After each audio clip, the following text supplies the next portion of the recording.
सुप्रभात मेरे प्यारे बच्चों, कैसे हो आप सब। आओ सीखे हिंदी की कक्षा में हमारा आज का व्यंजन है व्यंजन य। व्यंजन य से याक, य से याक। तो चलो बच्चों व्यंजन य को लिखना सीखते हैं। शुरू करें। पेंसिल को बिंदु पर रखा और एक आधा गोला बनाया इस प्रकार से।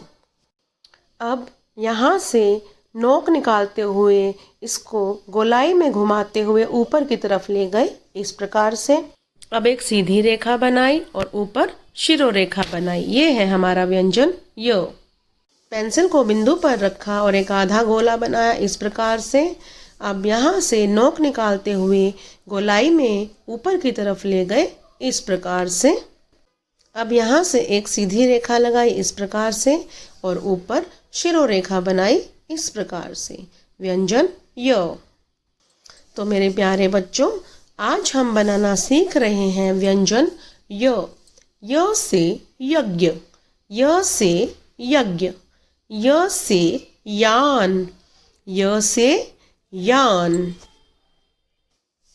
पेंसिल को बिंदु पर रखा, एक आधा गोला लगाया इस प्रकार से।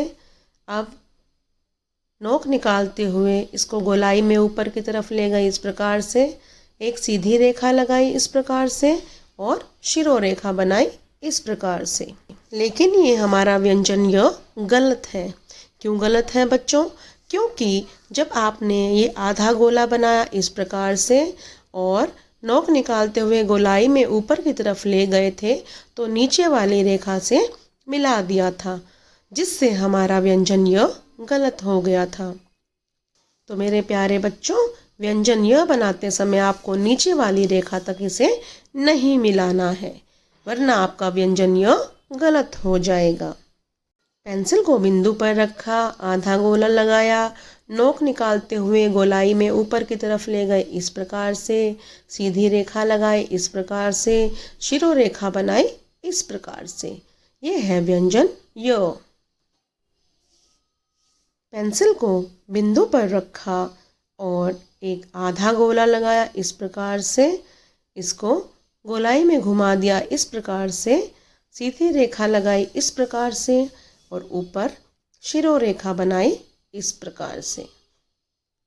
लेकिन मेरे प्यारे बच्चों, हमारा ये व्यंजन य गलत है, क्योंकि जब आप आधा गोला बनाते हो तो उसके बाद इसकी नोक निकालेंगे इस प्रकार से। नोक निकालते हुए फिर हम इसको गोलाई में ऊपर की तरफ लेके जाएंगे इस प्रकार से और एक सीधी रेखा लगाएंगे इस प्रकार से, फिर एक शिरोरेखा। ये बन गया व्यंजन य। तो बच्चों, देखा आपने, व्यंजन य बनाते समय हमें किन किन बातों का विशेष ध्यान रखना है। अगर आप इन बातों का ध्यान रखोगे तो आपका व्यंजन य बहुत ही सुंदर बनेगा।